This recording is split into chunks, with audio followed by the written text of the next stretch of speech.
Hello my dear students, in the last video you have learned up to vertebrata, okay, and you have learned that it is divided into three subphylums, that is Urochordata, Cephalochordata and Vertebrata. And vertebrata is again divided into six more classes. So now let us study each of these classes, okay, briefly. So the first class is Cyclostomata. So, what are the characteristics of this group? Now, these animals are jawless vertebrates. That means they do not have jaws. Okay, fine. So then again, these jawless vertebrates, if they are not having jaws, then how they are taking their food? It is because they have the presence of suckers. The mouth is with the sucker, so that they can suck whatever comes their way. Okay, then how is their skin is soft, slimy, okay, smooth and without any scales. Now you know fishes which live in water, they have the presence of scale, but these are not belonging to the Pisces or the group which is mostly having the presence of fishes.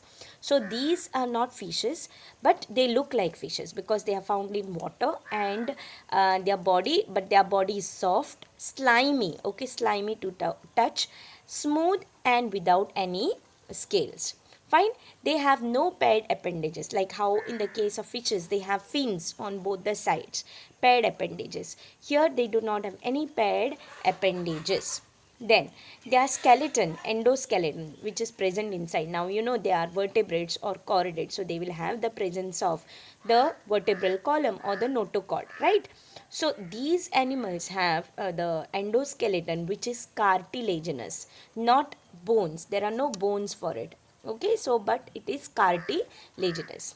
Then mostly these animals are ectoparasite. That means they take the nourishment from some other fishes, okay, from outside, not from inside. That is why they are called as ectoparasites. Now, some of the examples of these animals are Petromyzon and Myxine. So, you have to remember, you see how they look like. They are very soft and slimy body without any scale and smooth.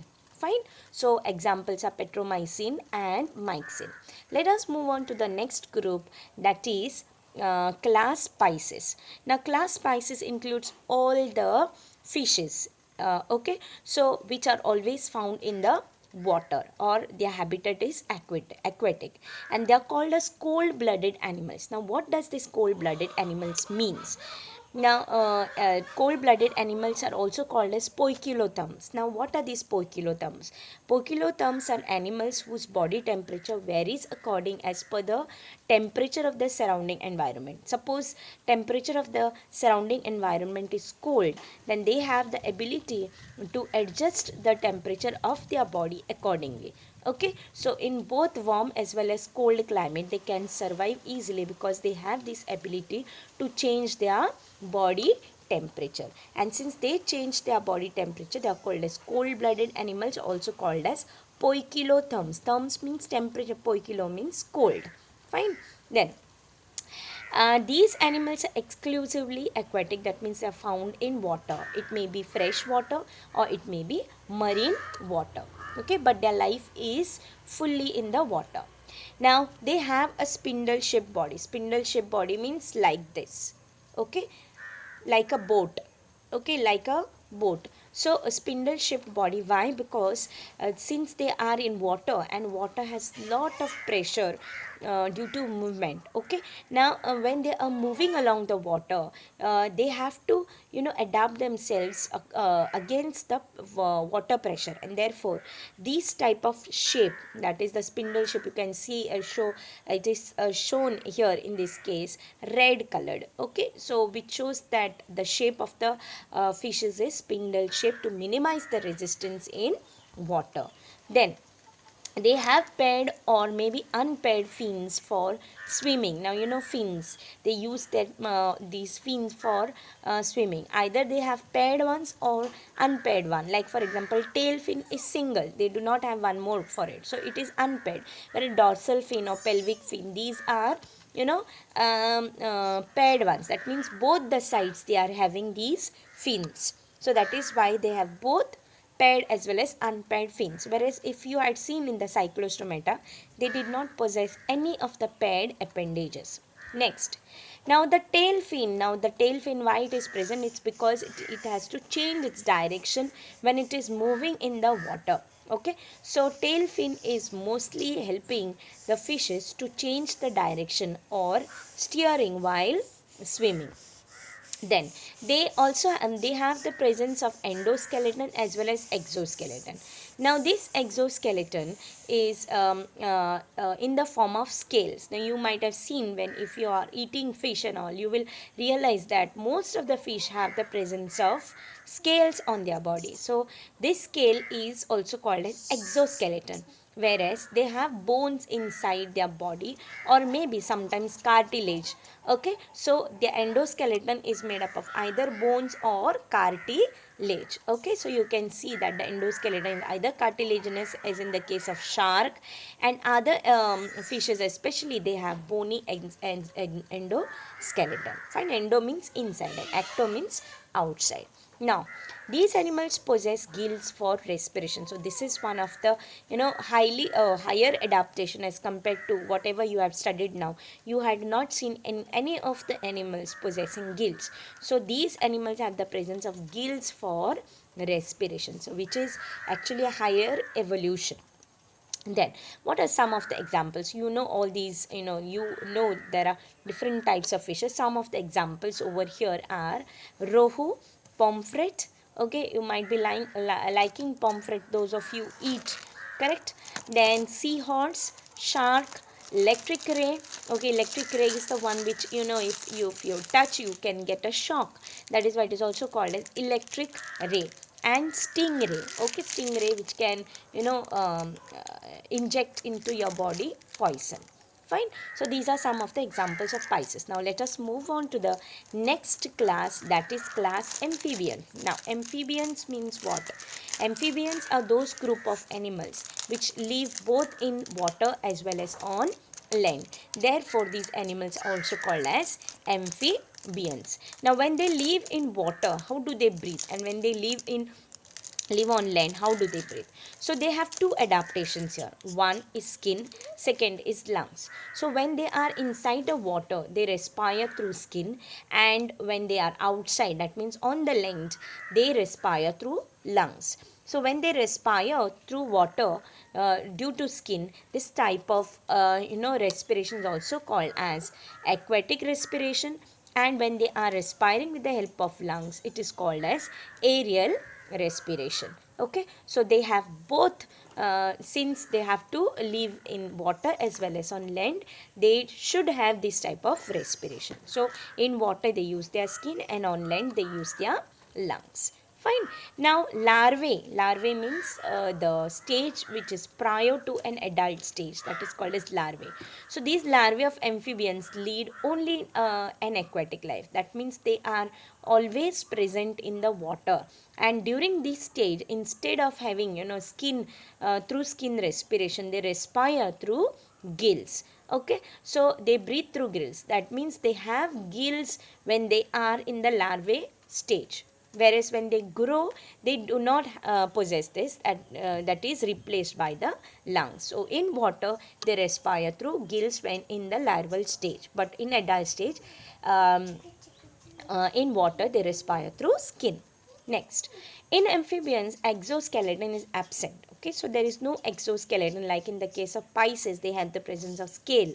Here they do not have any exoskeleton, but their skin has mucus glands. Mucus means bulbous or slimy skin, which keeps the skin moist and slimy for respiration. Since they have mucus, it keeps their skin moist and slimy for respiration. Fine, so they do not have any exoskeleton. Then they have two pairs of appendages. You can see here forelimbs and hind limbs are there, so both of them are in pair. Okay, so therefore we say that they have always paired appendages. Okay, like we have two hands and two legs, so like that they also have hind limbs and forelimbs. Okay, so in pair, therefore they are called as two pairs of appendages. So in front two and behind two, so two pairs altogether four. Then their digits are without claws. That means they do not have any claws like that of the, a cat or maybe a dog. They have the claws like nails, hoof like structure, that is called as claws. So their digits are without claws. Then neck is absent in the case of amphibian. You can see a frog, there is no neck at all. Fine. Then their eyes are having prominent eyelids. If you see a frog, you'll find that eyelids are little higher, raised up. So they have prominent eyelids. Then do not have external ear. They do not have ears like us, but there is presence of some structure called as tympanum, just besides the eyes, that is called as tympanum. Then, which are the examples of these amphibians? Amphibians are mostly frog. Then you can see a toad here and salamander. So these are all belonging to amphibians, which can live in water as well as on land. Then next we will move on to the next class, that is class Reptilia. Okay, now animals of class Reptilia are cold blooded and mostly terrestrial. So here also they are also called as poikilotherms. That means they can also change their body temperature according to the surroundings, and they are mostly terrestrial. That means they are found on land. Fine. Then according to the course of animal evolution, these are said to be the first terrestrial animals with creeping movements. Okay, so they were supposed to be, they are called as the first true terrestrial animals without any legs, but they have creeping movements. So they do not have legs like that of the amphibians, or four limbs, four limbs and hind limbs are not there. Instead they crawl, or even if they have, their limbs will be very short. Like in the case of a crocodile or maybe a lizard, you can see that they have short limbs. Okay, whereas the animals like snake, okay, they are limbless. That means there are no limbs for them for walking, but they have creeping movements. Okay, and these snake like animals were only called as the first true terrestrial animals. Then they creep on land as their body cannot be lifted up. Then how is their skin? If you look at crocodile, or maybe you imagine a lizard, you'll find that their skin is very dry, rough, okay, and scaly. There are a lot of scales on their body. Fine. So that is why you feel yuck when you look at them, because their skin is very dry and scaly. Fine. Now here the neck is present between the head and the trunk. So that means they have neck. Whereas in the case of amphibians, they did not possess any neck. So they have neck between the head and the trunk. Now external ear is also absent in this case also. Fine. In the case of amphibians also, they did not have external ear, and even in the case of reptiles, they do not have any external ear. Now, in the case of amphibians, the digits were without claws, but these animals, you can see how the claws are very sharp. Okay, if you just they touch you like this and do like this, you may get scratches on your body. So if they have digits, then these digits will have claws. Then the common features or forms of these class are tortoise, lizard and snake.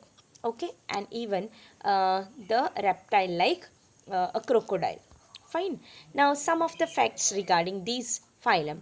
Although animals like ghadial and crocodile are living in water as well as on land, like how amphibians, frog live in land as well as on water, but these reptiles are not called as amphibians. That gharial and crocodile, though they can live both in land, on land as well as in water, they are not called as amphibians. It's because they are belonging to class reptilia. It's because they have scales unlike that of amphibians. Amphibians do not have scales on their body, whereas their skin has mucus gland. Because of that, it keeps the body slimy and all the time moist, and because of that they can respire. Whereas here in this case, they do not have skin which is slimy, or mucus gland is not present. They have scales instead. Okay, so and lungs for respiration, therefore they cannot be called as amphibians. Then these animals also do not lay their eggs in the water, whereas amphibians lay their eggs in water. And you know, larvae are always aquatic. That means after the egg stage, when they hatch out and all, so they form larvae, and larvae are always found in the water. They cannot survive on the land. Whereas here, these animals keep their, lay their eggs on the land and not in water. Therefore also they cannot be called as amphibians. Then next is the second last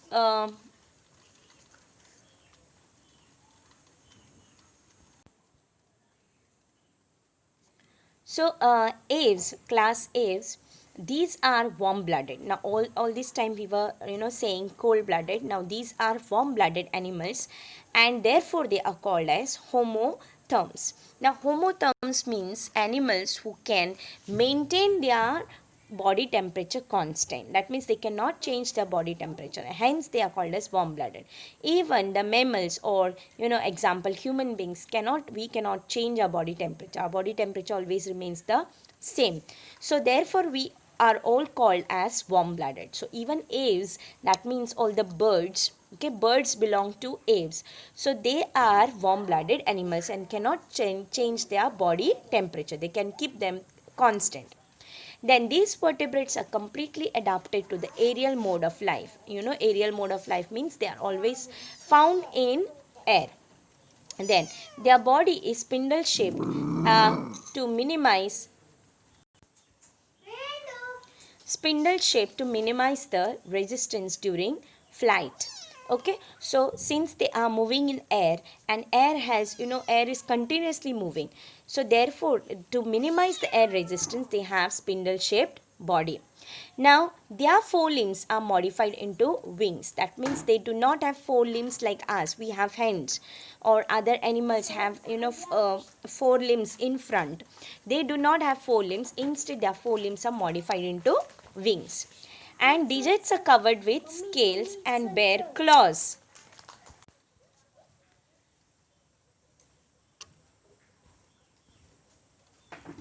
So digits are covered with scales and bear claws means their digits are having scales on the hands. Hands means their legs, fine, and bear claws, fine. Then you can see there are scales as well as there is presence of claws. Exoskeleton is present in the form of feathers in these animals. Forelimb is modified in the form of wings, and these wings are only the exoskeleton or the feathers. They are also called as feathers. Now here neck is present between the head and trunk. You can see there is a neck, unlike that of amphibians. Okay, so they have neck. Then their jaws are modified into beaks. They do not have jaws, but they have beaks. Then examples of aves are birds like peacock, parrot, pigeon, duck, penguin, etc. are all included under this class. Now these are most evolved warm-blooded animals. So let us now talk about class Mammalia. Okay, so they are warm-blooded animals. That means they cannot change their body temperature. Body temperature remains constant. They have mammary glands. Now why they are called as mammals? It's because they have the presence of mammary glands to produce milk and to nourish the young ones. That means when they give birth to their young ones, they have to feed their young ones with the help of mammary glands. Therefore they are called as mammals. Now their exoskeleton is in the form of either hair or fur. You can see most of the animals on the land, they have either hair or fur. Even we have hair on our body. Then their body is divided into head, neck, trunk and tail. Even human beings had once upon a time tail, but now it has been it is only modified now, and it is only a small bone called as coccyx or tailbone. Okay, but otherwise all the mammals have the presence of head, neck, trunk and tail. Their digits have nails, claws or hooves. You can see in the case of human beings, their digits are with the nails. We have nails, whereas in the case of squirrel you can see claws, and some animals like cow, cattle, or horse and all, they have the presence of hooves. Then some of the common examples of this class are bat, dolphin, elephant, kangaroo, and human beings. You can see all of them. Now there are some facts about these animals. You can see these two animals are living in water, that is whale and walrus. But are they coming under fish? No, they are not fish. They are called as mammals. It's because they have most of the characters of mammals, like they are warm-blooded animals. They have presence of mammary glands, and they also give birth to their young ones, like that of the mammals. Fine. Now always remember, varieties of animals are found in our surroundings. But uh, while studying, when we should be cautious about not causing any harm to these animals when we are studying and observing these animals. So I hope so you have understood about all the classes what we have dealt today. Fine. So the lesson is over, and I hope so you have understood. You will read the lesson well and remember all the characteristic. So thank you, dear students. Thank you very much.